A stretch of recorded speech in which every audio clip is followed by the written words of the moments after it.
So I wanted to elaborate a little bit on an earlier post that I'd made about stem mastering, just based on some of the inquiries I'd gotten and some of the pushback and the thoughts and the ideas. First off, I definitely understand the idea of getting it right in the mix, and I'm never opposed to doing that. I love giving people mix notes and being collaborative in that way. So this isn't a band-aid for things that could just easily be fixed by the mixer. That's obviously, easier to do for everybody.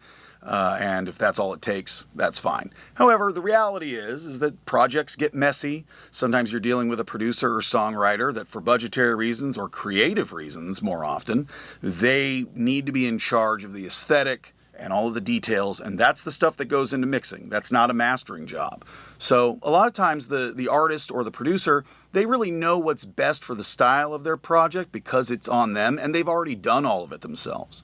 The only thing that they can oftentimes be lacking is, attention to detail on fundamental things, or basically just all of the things that they're missing because they're doing such a good job attending to the details that they're just missing some big picture stuff.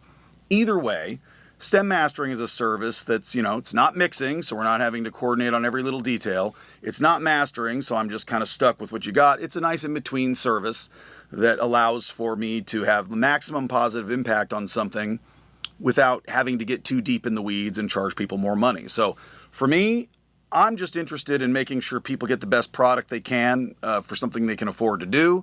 If I sign on to do a project, and that means I've got a game plan for what I'm going to be able to do, and I intend to deliver on what we talked about and what we set out to do.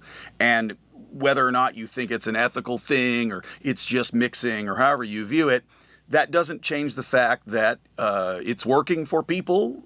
I have people that I do it for that are thrilled.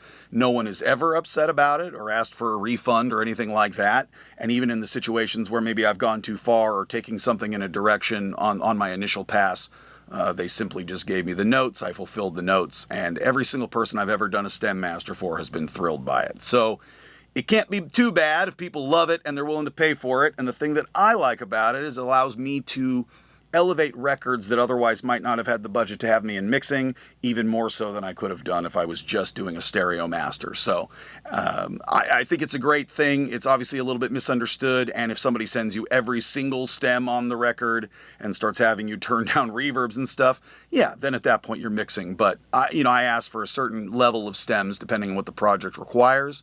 At the end of the day, it's just another way to collaborate. I'm not making anybody do a stem master. I'm not saying you have to do a stem master. I'm saying that people that are doing it love it.